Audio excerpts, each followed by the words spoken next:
All right, we're talking death today, guys, and I wonder if that's why we have such a big audience. So you guys have some really good friends, and I'm happy to see everybody here. We're going to hear from two death doulas today. First, we're going to hear from Brooke Nutting with Death Doula Professionals, and then we're going to hear an update from Danielle Slepesky with Crossroads End of Life Services. So.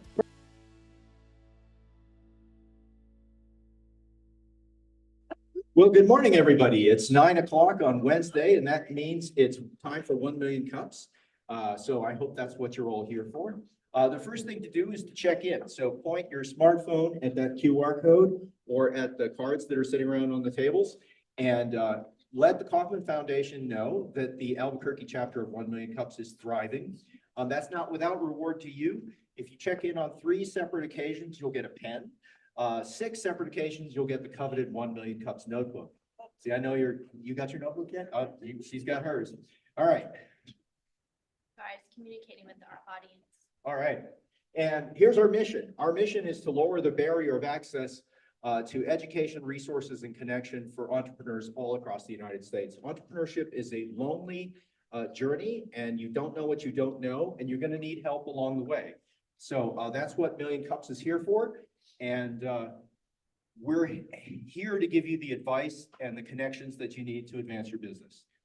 All right, and how do we do that? We have a program from the Kaufman Foundation, which trains our organizers, provides the software for the back end that we use, and helps us get a consistent presentation in this instance of Million Cups. And I think if you went to any of the other chapters, you'd be very familiar with the format and the kinds of questions and the kind of people that are presenting. Every community is unique, and we try to take advantage of the special characteristics of New Mexico. Wow. Does it turn on? It's turned on, but it may have battery problems. There we go. Wrong way. Okay, that's it. There are many other chapters of 1 Million Cups across the country, almost 200 of them. We are the top chapter of New Mexico, and we achieve that by having a small denominator. There are other chapters that you can see scattered throughout the Southwest. If your travels take you on the road, please feel free to drop in at 9 a.m. anytime at any one of those places. And there's no strangers, there's just friends you haven't met. You'll be very familiar with what you're encountering there. Have a chance here. Yes. All right. So how does this work? Here's our key pillars. These are presentations, not pitches. So in a pitch, you're typically trying to extract money from an investor, or you're trying to get a customer to buy your product, and you're putting your best foot forward. You're not talking about the things that trouble you, the challenges that your business had, and the things that you have to do that you don't know how to do. And that's what we are here for. So when you come to 1 Million Cups, you can drop the sales pitch for a little bit, and just talk about the problems and challenges. And that's what makes it useful. Oh, well, we went way ahead. All right. It's me. Oh, it's not the clicker. It's me personally. That's great. Okay. So we're here to make authentic connections, not networking, so like our interaction with technology is kind of impersonal, but we can relate to each other as human beings and make some real connections, not just see how many business cards we could pass out in 15 minutes. We're run for the community, by the community. All of the organizers are volunteers, which is not to say we're masochistic altruists. We all get something out of it. And we're radically and intentionally inclusive. All kinds of people are welcome here. All kinds of businesses are welcome here. Brick and mortar shops, mom and pop shops, maybe a whiteboard company that has a little bit of grant funding, a company that's scaling, or a company that's gone all the way and wants to drop by and tell us how it's done. All of those folks are welcome here, and we like to provide a friendly environment for all of them. And that's kind of what this is about. This is an educational environment. We should be respectful of each other. If you're having a conversation and the other person knows a lot more about something than you do, you should listen carefully and ask good questions. If you are the expert on whatever it is that you're talking about, please be patient with them. Answer their questions as politely as possible. And that should move our mission forward. If you hear someone stand up and say something that you strongly disagree with, that might be a good time to keep your opinion to yourself in the interest of community. All right.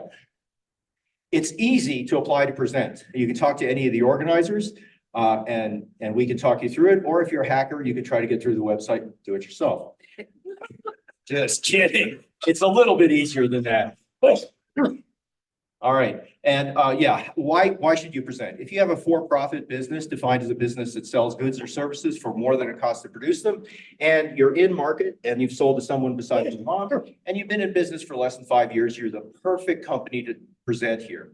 Now, we do make exceptions. The organizers are allowed to present whatever they want because we're filling gaps in the schedule, right? But we will accommodate your needs, and we will coach you on how to give the 1 Million Cups talk instead of the investor talk or the customer talk.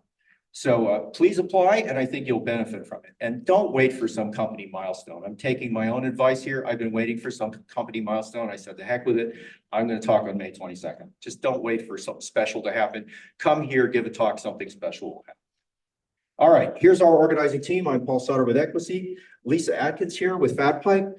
Eric Brins Whitmore is in Santa Fe, keeping everything running. Danielle is going to present today, and Keiko and Oscar are making people look good in legacy family documentaries. And you could be here. We are still looking for an organizer. Talk to Lisa about how to apply. The qualifications are, you know people in the community, you're willing to put some time in. You're going to come to most 1 Million Cups on Wednesdays. That's about it. And then you'll do some work outside of Wednesday. So please, we're looking for another organizer to keep things thriving, and it could be you. It's a pleasure to thank our sponsors. Fat Pipe, our sponsor for these 10 years, giving us no rent place to present 1 Million Cups. We couldn't exist without Fat Pipe, so bravo. Dry Heat Photography, Deanna's making us look good every week on Facebook. And More Than Organized, Miriam is here to organize your stuff, your thoughts, and provide creamer. Foundation for Sustainable Living brings our coffee. Beyond Energy, if coffee's not enough for you, they have the solution. Noventum Custom Software, building software that doesn't suck and providing donuts. And Minuteman Press for all your ink and paper needs. So again, thanks to all of our sponsors for keeping it rolling. And I'll hand it off to you. Yes. Did you coach yourself? No. Oh, Lisa coached you? Okay. Well, hello, everyone. Hello. Here, you can take the mic. Thank you. All right, good morning, everyone. I am Danielle with Conscious Crossroads End of Life Services. I think a lot of you know me, but there are quite a few new faces in here. So this is my update. So a little bit of the journey of Conscious Crossroads. So the LLC was officially opened in September of 2022. I presented here at 1 Million Cups on February 1st of last year and had a very crazy year. Lots of things blew up after that, got tons of help. And now here we are today with an update. So what we'll talk about today are the past year's successes and challenges, the changes and updates that are currently going on, and my current challenges and requests from the community. So most importantly, I've worked with 15 families and since the inception of the business. I was present for a total of 6 of those deaths. I've also helped several clients who I never had the opportunity to meet their loved one. I just help with them with peer grief support. So it's really just, I'm not a therapist, I'm not a licensed counselor, but I'm a human and I can hold space for other people's pain with them. And I can listen to their stories and honor their loved ones with them. I've done several media appearances from radio shows and podcasts and things. Those have been super helpful. I highly recommend looking into that if you're trying to get yourself and your business out there. Done multiple community collaborations, a couple of things with people from this community. And I started something that we just recently started calling the New Mexico Death Care Network. And it's a Zoom meeting that happens the second Friday of every month at 9 o'clock. And I think there's a total of 25 people on our list, and any given Monday, any given month, we'll have anywhere from 8 to 15 people join us. And they are death doulas, hospice volunteers, therapists, hospice volunteer coordinators, death educators like Jane, just getting people together to collaborate to offer as many resources as possible to our community. And then I also volunteer at the Grief Center as a grief support group facilitator. So these are some of the things I've done. I was on the TJ Trout Show, which yay, in Albuquerque, that was a big deal. And it was hilarious because he kept calling me the doula of death. Made me sound very metal. I also did the Well Woman Show with Giovanni Rossi. That was lovely. And the mindful midlife crisis with Billy Lar was really helpful. I've never met that gentleman. He actually travels the world and lives all over when he does his podcast. But a woman that lives in Wisconsin happened to hear it. Her father was dying in Florida. She reached out to me and I was able to help her through that process, even from afar. And then I've done an art and grief processing workshop with Rosemary Prinz, who's part of our 1 Million Cups community and has presented here a couple of times. An advanced care planning workshop with a local attorney. I've spoken at several senior care centers, from Fairwinds to La Resolana, which is a low-income senior housing complex over in the northeast side. Lots of activities to just get myself out there, right? Get people to know that this is an option and a resource for you. But the real successes are the people that I've worked with.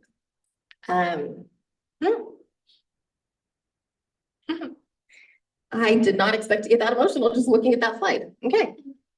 Sorry. So the top left picture there, that woman is deceased. I was able to help her and her wife and her cousin guide them through the process of washing her body and changing her. And we laid her to rest that way in her living room, and her dog Nacho curled up with her for the night. And we were able to do a viewing in the living room with her family and spend as much time as possible at home. After someone dies, there is no emergency. There's no reason to rush away. There's no reason to call the funeral home immediately. And so we got to spend as much time as needed. And then this memorial photo here, that's a ofrenda or altar that her wife has created for her on her front porch. So she changes out the flowers and changes out the photos and some items. So she gets to say hello and goodbye to her wife every day on her way in and out to and from work. That little adorable girl, Ellie, there with those daffodils, those are from a client that I had 1.5 years ago who was a medical aid and dying patient, chose to hasten her death.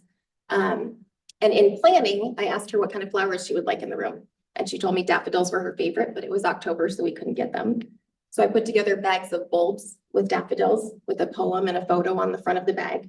And all of the family members have now planted their daffodils.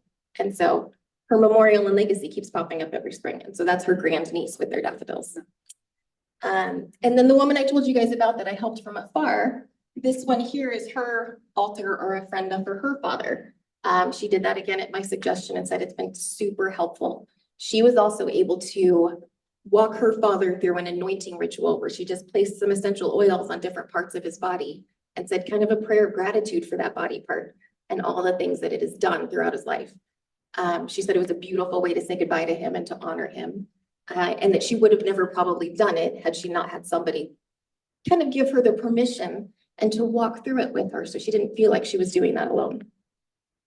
And then that's Miss Nina Adkins, Lisa's mother. I had the opportunity to work with her for a few months towards the end of her life and to work very closely with her family. And I was even the officiant at her memorial service, so it was beautiful. I've been welcomed into that family with open arms, and thank you. So my challenges. So it turns out that knowing something, anything about business before you start it is a good idea. So great, you don't know what you don't know, and I still don't know what I don't know, but I know a lot more than I knew at this time last year. I have also discovered that I don't have the same brain that I had prior to my illness. For anyone that doesn't know, 10 years ago, I got super sick, spent 3 months in the hospital, near-death experiences, resuscitations, lots of stuff. My brain is not the same. The ADD, possible, I don't know, but squirrel, shiny object syndrome, whatever you want to call it, it's been a challenge. I've also realized I have a lot of money junk that I've been unpacking. Miriam has been helpful with that. So have several other people here in this room. I went back and watched my 1 Million Cups presentation from last year, and a lot of the conversation surrounded that. And I have had a challenging time melding what I consider to be a human right. Every one of us should have support during this time. Every one of us should just have this, but we don't. And so it's a service, and so it needs to be a paid service. And so I'm figuring all of those things out. Brooke has been incredibly helpful for that with me.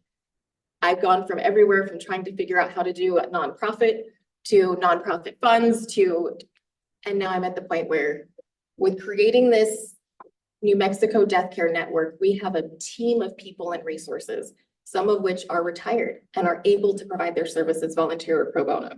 some of which only charge $20 an hour. And so now I know that I can refer to other people and people will be taken care of. I don't have to be the one doing all of it. And doing everything alone has been a challenge. So the changes and updates. This is awesome. Officially lucrative, right? That's huge. Yeah, yes, thank you. In the process of rebranding, which is a challenge. I've officially moved into physical office space here with Brooke, and I'm going to show you guys a quick video that Legacy Family Documentaries did for me.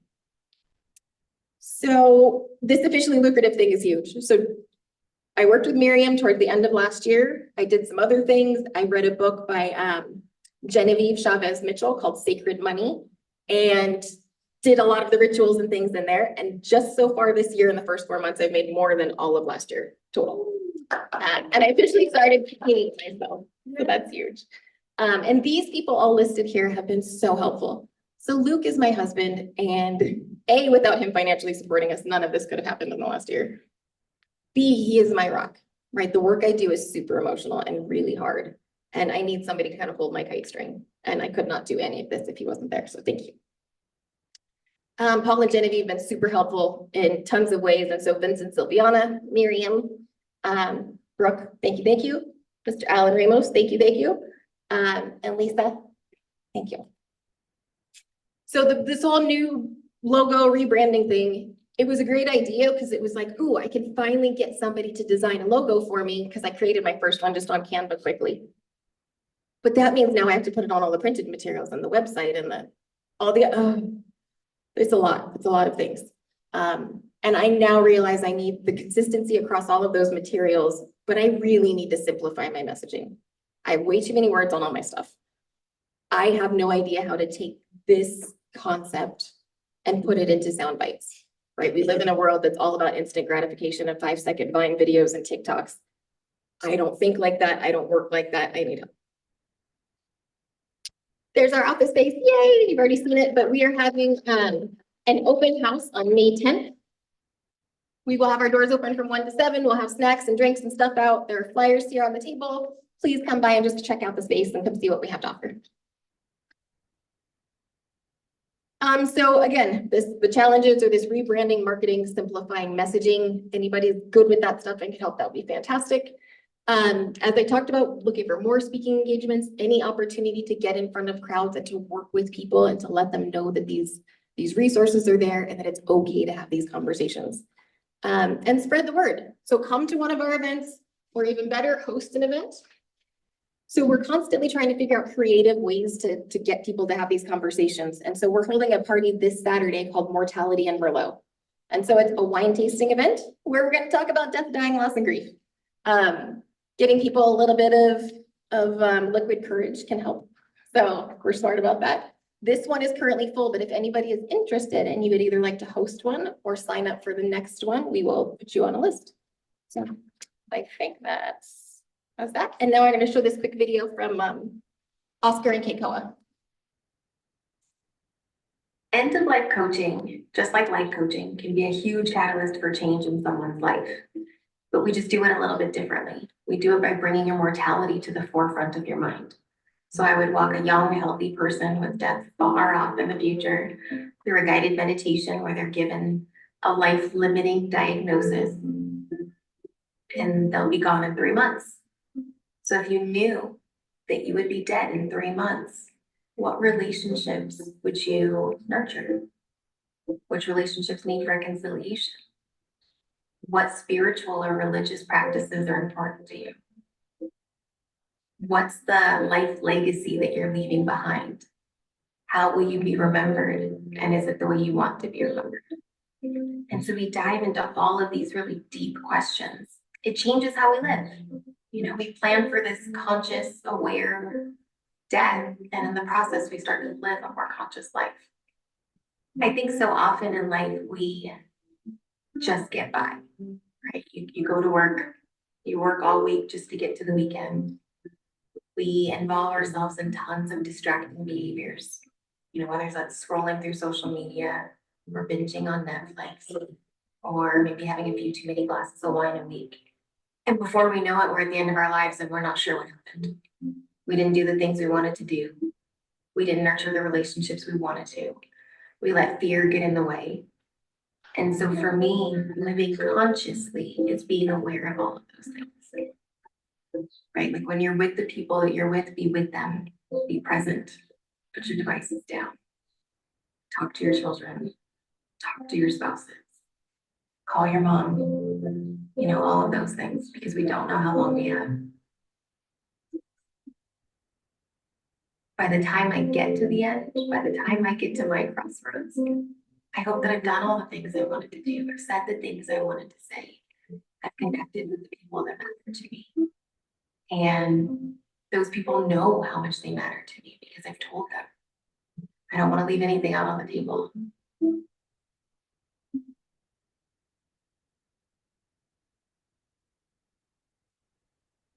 Should I pass that to the next? All right. I've shared contact information in chat, so everybody should have that. Let's start asking questions. Come on over.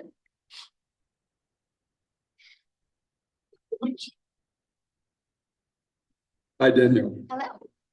I remember when you came to our house, when we had a group of associates together and you shared in detail your story. I was so fascinated. Barb and I have really admired what you've done since that particular time. Made a lot of progress, so I admire your efforts. I do have a question for you. By the way, I'm Norm Dawson. My business is dementia defense. I educate people on how to not end up dying with dementia. So the question is, I'm going to be dying pretty soon. Hopefully not in the next 24 plus years when I'm 100. But you never know. But let's just suppose that my question is, how soon should we contact you? Because right now, Barb and I are pretty healthy, and I don't anticipate, going over the deep end soon. But if we were to contact you now, we would live to be another 25, 6 years. Would that be too soon, or should we wait till, well, there's something happening, we know we're just about at that end stage. So what do you recommend? Thank you very much. A great question. I recommend reaching out as soon as possible, as young as possible, as healthy as possible, to get your advanced directives done, your wills done, all of your paperwork, all of those things. The practicalities, get that kind of out of the way. Everybody over the age of 18 should have advanced care directives filled out. Someone to speak for you when you can't speak for yourself. As far as the end of life planning goes, like we talked about in that video, if we were to pretend that you were going to die in 3 months, and we dive into all of these questions now, how does that change how you live for the next 24 years till you turn 100? And in the process, I'm learning all about you and who you are and what your wants and wishes are. So then 24 years, when we get there, I know exactly how to help you and your family. So to me, I think the earlier and the sooner, the better. And if that means we only check in once a year, maybe, hey, do we need to review your plans? Has something changed? Maybe you check in every 2 or 3 years. And when the time comes, then you reach back out. So the sooner, the better. Hi. Good, that was great. And I've seen you a couple times, so this is interesting. I have a couple questions. So one is personal. I have, because I've had death in my family. My name's Marlene Brown, by the way. And because I've had death in my family, I've pre-planned everything. I'm totally done. But I mean, I could think that, how could I use your services if I've already done that? I mean, I'm already down to the last, except for writing my own obituary. I've done that. So if you have all the practicalities done, then it'd be like, great, that's done. What about all the emotional stuff and the life legacy stuff? Do you want to write letters to your loved ones and your family to leave behind? What music do you want to hear in your deathbed space? What poems or scriptures or books do you want read to you? What flowers do you want in the room? Did you plant a tree outside your window 20 years ago and you want to make sure the window's open so you can smell the pine? So there's the practical planning, and then there's all the other stuff, right? Who do you want to be in the room with you? Who are the people that you don't want to be in the room with you? How do we have those conversations? So there's a lot more than just the physical, practical stuff. So hopefully you can employ us in that way. Okay, I have one more question. Yeah. And I just lost my dad, just a couple months ago, and I got to be with him. And I was not in New Mexico. But how could I or others have used your services like while someone's dying? And this was really quick. My dad was 89. I mean, it wasn't unexpected. So how could somebody do that? Like it's happening quick or whatever, you're in the middle of it. Yeah, the woman that I mentioned in the presentation that lives in Wisconsin, she reached out after hearing that podcast. Her father was down in Florida. She knew that he was very ill and she was going to have to make that trip soon, but kind of wanted ideas of how to stay present with the process, to not just get wrapped up in all the practicalities and all the things that have to be done. And I suggested to her that she go out and find she loved tea. Go find a really lovely teacup, some tea that you really love, a journal that somehow has a tie to you and your dad or makes you think of him. And you sit down and you make yourself a beautiful cup of tea and you write out all of the things that you want to make sure you say to your dad when you get there. That in and of itself is a ritual, right? Like you can create ritual out of anything. It gave her the opportunity to create intention for her visit. So then when she got there, she approached that a little bit differently. She then did the anointing ritual with him. She sat with his body after he passed. There was some tension in the family between some siblings and like we were talking about, right? Emotions run high and all of this. I suggested to them, same thing I've suggested to many families, is that you come up with a code word. You come up with a thing that it's like somebody's getting snarky, somebody's getting, and it's like, say watermelon or whatever your word is, broccoli. And it means, ooh, we're doing the thing. Hold on. Let's stop and hug it out. Let this go. Hurt people. Don't take it personally, right? So little things like that, just offering tips and tricks and more than anything, being an ear and a place to listen. And sometimes we just need somebody to tell us we're doing a good job. We don't know how to do this. We're not taught how to do this. And it's really hard. And not from a patronizing place, but I see you and I recognize that this is hard. And thank you for doing it. You're doing it well. Sometimes that's enough. And just that little bit of support. Thank you. Yeah, you're No. Good morning, I'm John Boersma. I guess I want to ask, it seems clear that your engagement with your clients is quite authentic and meaningful and maybe even enriching for you. And I guess my one question is kind of how that scales. That is to say, if you picture the business at a volume that would meet the personal financial goals you have there, how does that fit with the degree of engagement that you have with each client? That's a fascinating and great question. And I don't have a great answer for you. And I think that that's something that Brooke and I have really been talking about and working through too, is right. How do you duplicate yourself? Right? Is this scalable? Does this get big? Is this ever something that, is financially very lucrative? And I don't know. I don't know how to not get so engaged. I don't want to not get so engaged. I have definitely had to really learn how to work on boundaries, and where I end and they begin. And as much as I love these people, they're not my mom, right? They're not me. One of the practices that I've instituted over probably close to a year now is that every night when I'm going to sleep, I run through my list of people that I've worked with or I've helped for the day. I send them like a quick meta prayer, maybe happy, healthy, well, maybe something about what's going on with them. And then I picture them standing in front of me and I put my hand out and they give me a puzzle piece. And I put the puzzle piece back in my chest so that by the time I'm done with my list, I'm whole again. They're not invited into my dream space and I can start tomorrow again fresh. And then I can continue to help. But if I continue to just give away my puzzle pieces and I don't call myself back in, there's no more of me to give. So I'm not sure that that's answering the scaling question, but I'm recognizing that there's only so much of me and so much I can do. So I don't know if that's possible. And I guess I want to just repeat the question that was asked before too, which is, as far as you can see right now, is this you, or is this ultimately 5 years from now, you have a team that you are leading doing this? My long-term goal is to open a house. I want a Conscious Crossroads hospice house where those that don't have somewhere to die or don't have someone to care for them can come die in peace. And I want that to be mostly run and led by doulas who are being trained to become doulas and are getting their hands-on experience in providing the care. That's more of my goal than having a team out there doing this stuff. So if I get big enough, when I get big enough and make enough money to make that a thing, that's more my plan.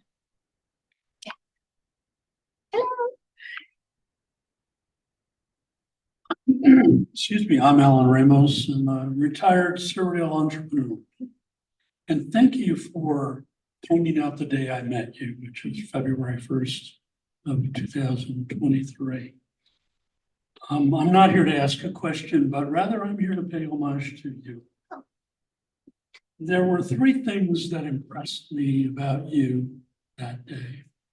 Your incredible passion for what you're doing, your incredible compassion, and maybe mostly that you admitted you knew nothing about accounting and you were really struggling being a business. And so I reached out to you because occasionally I'll take someone to mentor. But one of the first things I said to you, I don't know if you remember this, you probably do. It wasn't my job to tell you what you wanted to hear. That it was my job to tell you what I think you needed to hear. And you have taken that to heart. I think you do have a touch of ADD. I'm not a doctor. But She does. the bright, shiny things tend to grab your attention. And through this last year plus, we've talked about a lot of bright, shiny things. And I don't think I ever came out and said, don't do that. But we did it by me asking you questions. And you thought deeply about the questions that were asked. Probably one of the best things that has happened to me is the fact that you become a dear, dear friend. And I have gotten the ability to watch you grow up close. I really appreciate the fact that you hooked up with I'm sorry, Brooke, Me too. because she knows accounting and you still do. She knows so many things I don't know. But for those of you out there who are thinking about business, I know you know a lot, but you don't know what you don't know. And you need to reach out to people who might know what you don't know. And sometimes you may feel offended. How dare you think I don't know that? But I really don't. Listen intently. Your communication skills, we teach people to talk. We don't teach people to listen.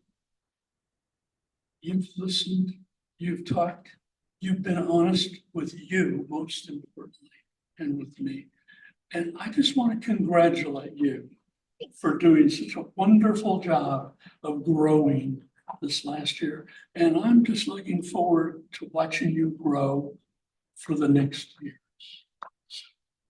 Thank you.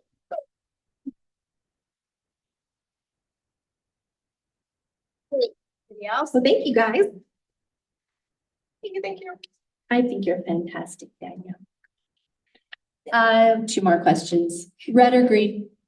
Okay, so I don't want to say I got in trouble, but I got the looks last year because I was new to New Mexico and said the whole Christmas thing. It's definitely green, but is it still considered red on carne adobada? Yeah. Okay, well, so then red. But all the other times green. Situational is fine. Okay. And what's the one thing this community can do for you today? Again, coming to events, talking about death, like Brooke said, using us as a toolbox, holding or hosting one of these events. That's primary. And then secondary, like I said, if anybody has help on like simplifying the messaging stuff and getting me away from so many words, too many words. Great job.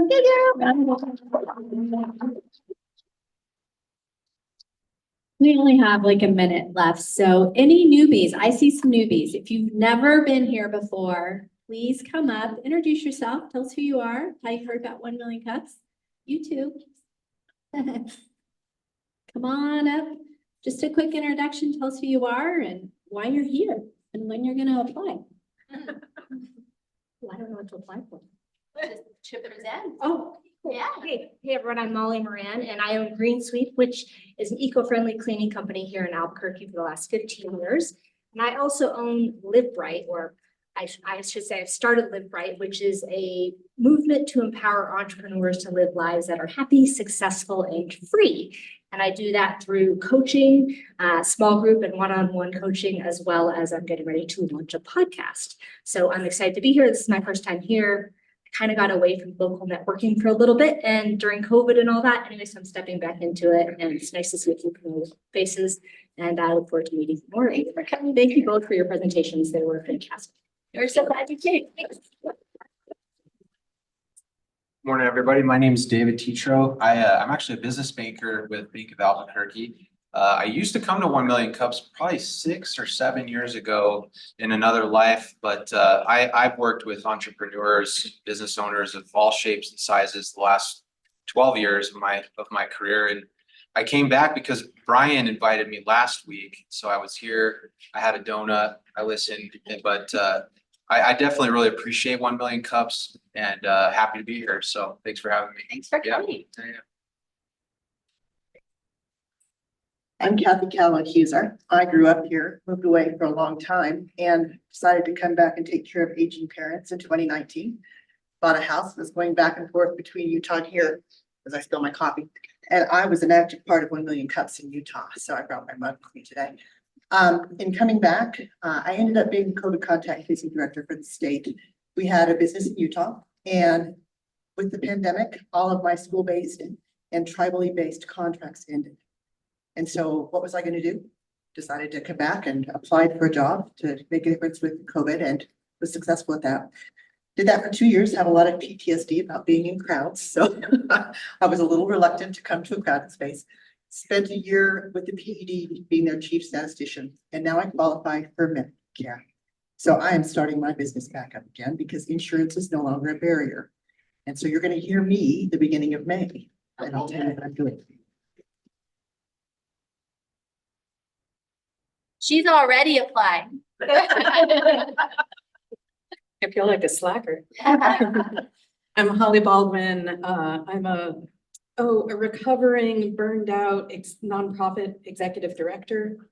I've pivoted in my life and I'm now a spiritual director, or you might think of me as a spiritual companion, kind of like before you get to needing a death doula, or maybe in those early stages of needing a death doula and you need someone to help you walk through and navigate things in your life.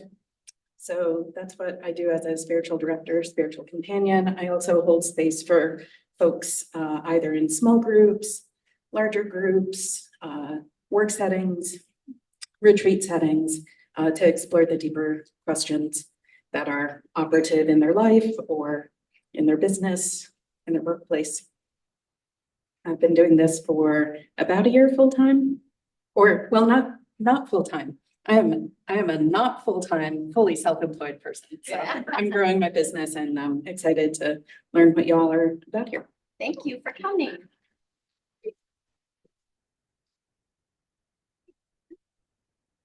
Hi, everyone. I'm Cindy. I work as a graphic designer and I build websites as well. This is my first time coming to 1 Million Cups. Yeah.